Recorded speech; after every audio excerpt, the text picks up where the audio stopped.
Please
join me for Ask the Good Doctor, live today and every Wednesday at 1 p.m. Eastern Standard Time, 12 noon Central Standard Time, and 10 a.m. Pacific Standard Time. Bring your questions.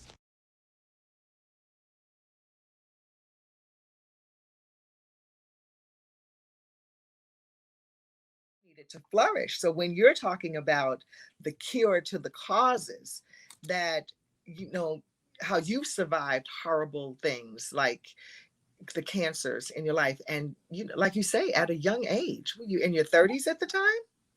I was in my 20s, and I actually got Lyme's disease when I was 19, and spiral sheets. I knew and at the time when I got it, no one knew what Lyme's disease was, but I ended up with 105 temperature in the ICU for 2 weeks, and didn't remember my name. It was pretty. And I was at the funnest time of my life. I was at college having fun in a sorority. I was just like there was nothing bad happening. So it's not like it was made up, which I know a lot of times people will think. Yes, they do. This is made up. But going back, you asked me about what was the root of my cause. I knew that my body was toxic. I knew that the more I researched, the more I understand that you've got to clean your body. And it started making sense to me. I take a bath all the time. I brush my teeth. What am I doing for the inside of my body? That's it.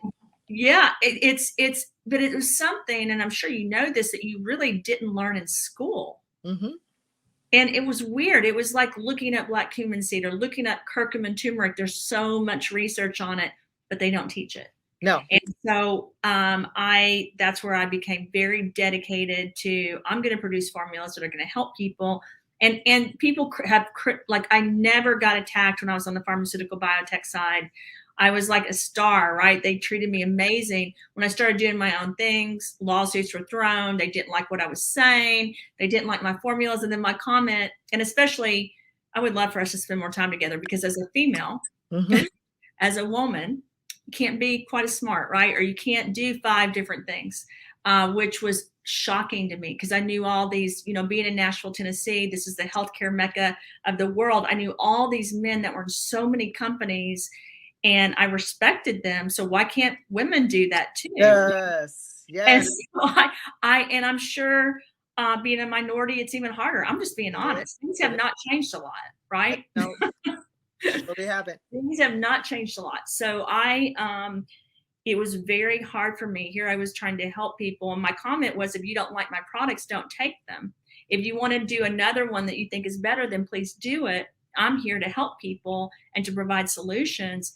But speaking up like we're speaking, and talking and having an honest peer-to-peer doctor discussion, mm-hmm. I need to have you on my show, Scientifically Beautiful, that we've just launched, because I need people like you that we can just talk through for your basic question. What did you think was the cause of your cancer? Was a question. Your other question was, how do we know the vaccines, or that a vaccine of any form is causing an issue, mm-hmm. directly or indirectly, right? Right.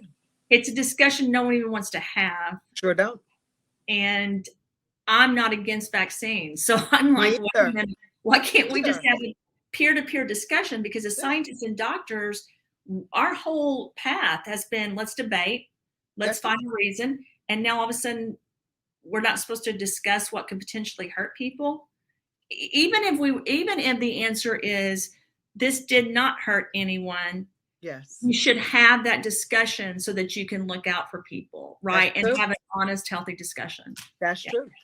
I think that honesty is the best, and I never will tell a lie, and I am always, that's right, and because our body is defenseless against it. Yeah, we are a lie will show up in your thyroid. Lickety split. We got to start with ourselves. That's it. Have to start with ourselves, and that's where we come together in this conversation, right? Absolutely. Because when you say that your work is about doing the work on the inner self and meeting the racism head on, my work is about naming the body part, or what the body may be feeling internally, and how to overcome it. And so in this space, it's adrenal exhaustion. Our adrenals are on overload, and always are on high alert, just hyper vigilant consistently, and we cannot maintain it. It's not sustainable. Mm-mm. And so this book then I found to be a solid solution, a tool by which we can use to combat this exhaustion that we feel internally, yet cannot name. Exactly. And we are just becoming more aware. I'm so glad we're having this conversation. I'm so glad that you're doing the work you're doing, just to inform us, to help bring, again, awaken us to, what we've been able to witness if we've been paying attention in our families, in our neighborhoods. We know everyone's exhausted. And we know there's a sense of like hypervigilance, hair trigger tempers. We are, in other words, bearing up right now in this period of multiple interlocking pandemics, right? With public health and reckoning with racism and climate distress and all that. Right now, we're feeling the extra, right? The extra stress. But we're also, we're legatees. We have inherited, right, intergenerationally, right? All of this, kind of hyper vigilant adaptation to constant stress and vulnerability. And so for me, yes, learning a little bit more about stress reactivity in the body, which my own training as a teacher in mindfulness-based stress reduction helped me to learn. Because you don't learn this. I was a law professor. I got a graduate degree in sociology. No one really typically, right? If we're getting all these fancy degrees, trains us this whole body. That's right. While enduring exactly this. Exactly. The more degrees you attain, the more mess you accumulate. Exactly. Because right? There's no class on this. There's no class on this. There's no class on this. And so, right. So I thank you so much for, again, creating this space, for inviting us all into just pausing. And first of all, because I often, like many mindfulness teachers, we start where we are. Yeah. And we recognize that we all have some insight, wisdom, subjective knowledge about what it is that we're talking about. If we pause, we know we've got experience with stress reactivity.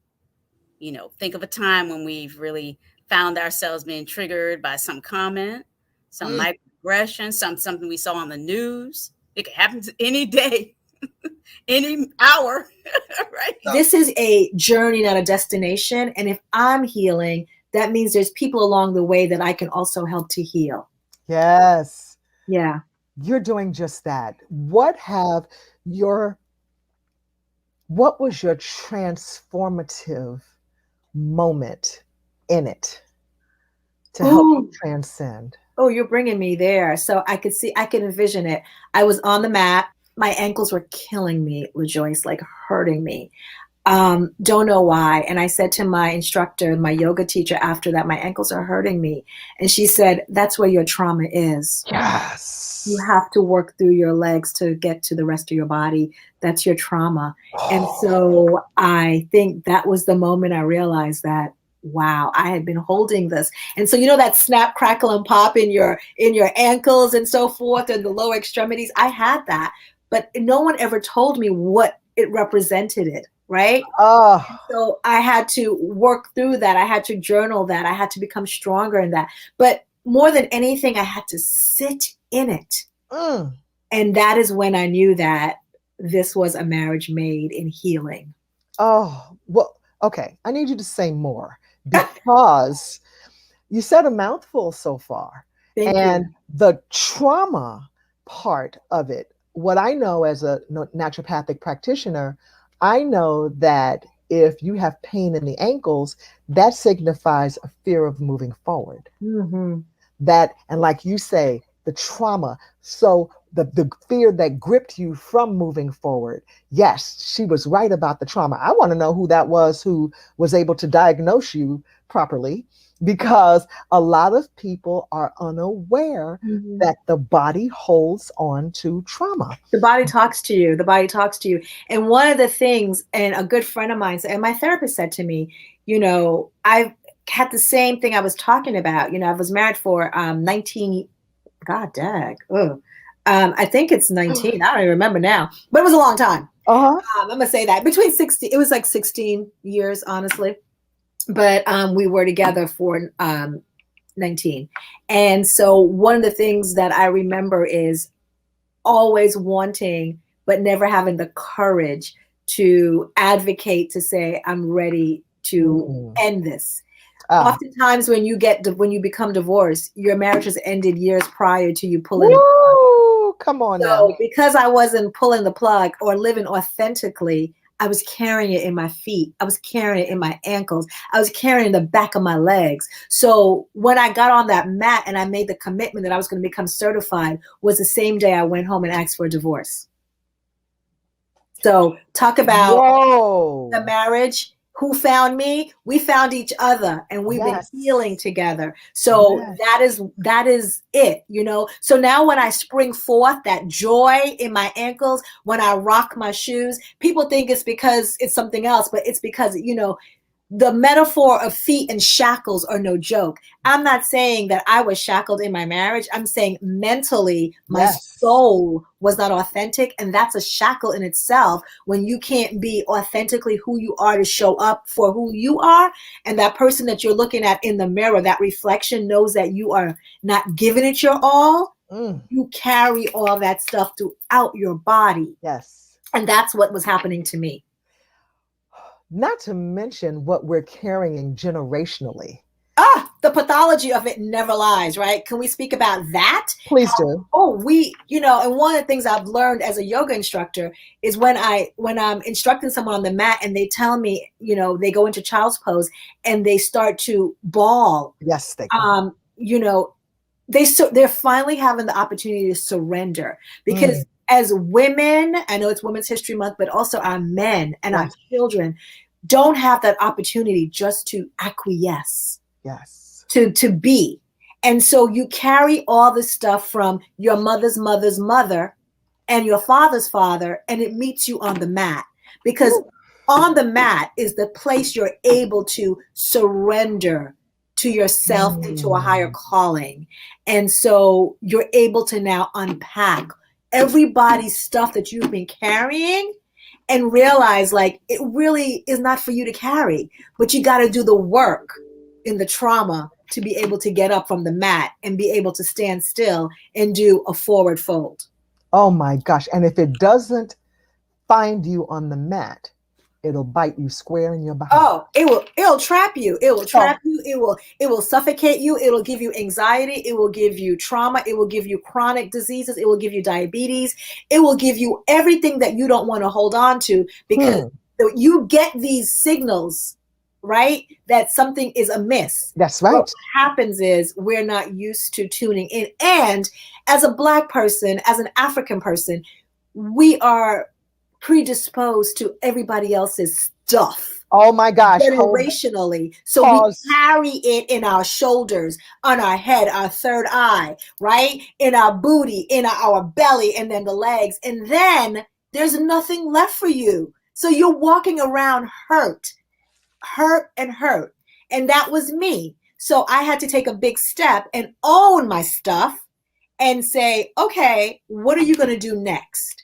Are you going to take this with you? And are you going to have the courage to break the next generation of pain? Ha! And that's what I chose to do.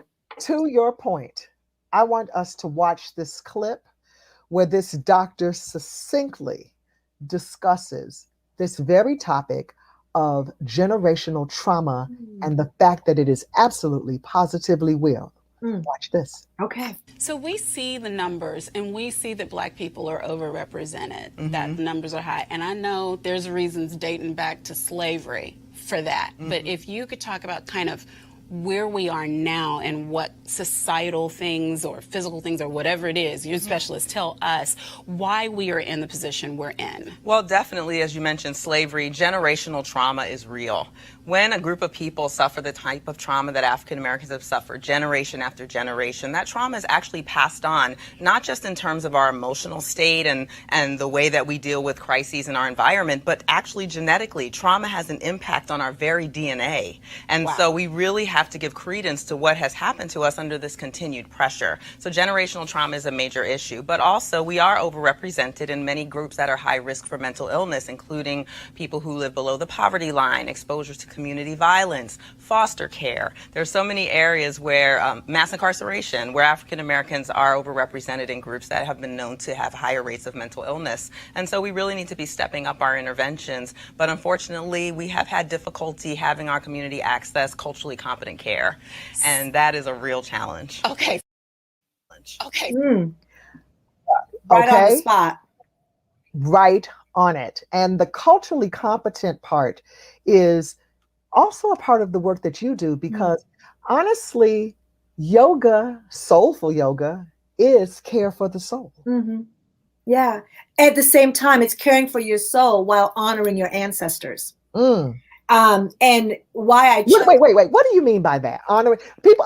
There's a lot of people toss that around like ragdoll. Honor your ancestors. What do you mean by this? So I can only speak in my class. Please. So in my class, first of all, the playlist is curated with the person in front of me for that person. So the music is intrinsically in our soul, right? That is our DNA, just like trauma is. So when you hear drums, a healing circle from our motherland has been known, because what drums does, not only does it bring together for an event, it also heals the body.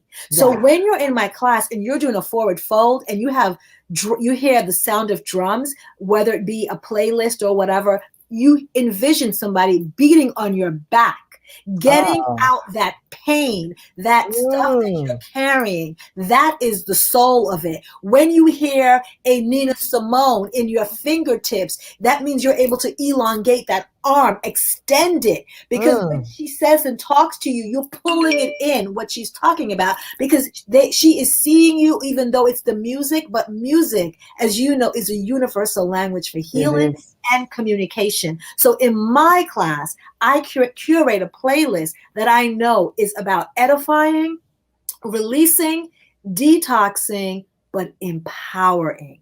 Yes. So it's a full circle transformation, as you would get in the motherland, as you would get in the Caribbean, as you would get in India, because we are diasporic, right? Yes. We are all over. So I am making sure I am sprinkling this, but at the same time, because I am seeing you as a Black woman with my stuff and your stuff, the soul is, our souls meet on the match, where I can say to you, open up that leg a little wider, stretch it. You're holding on to something. If you don't feel like you can give your best to yourself today, get in child pose and breathe and surrender your soul to the mat and allow it just to do what it needs to do. Because sometimes the best pose is no pose.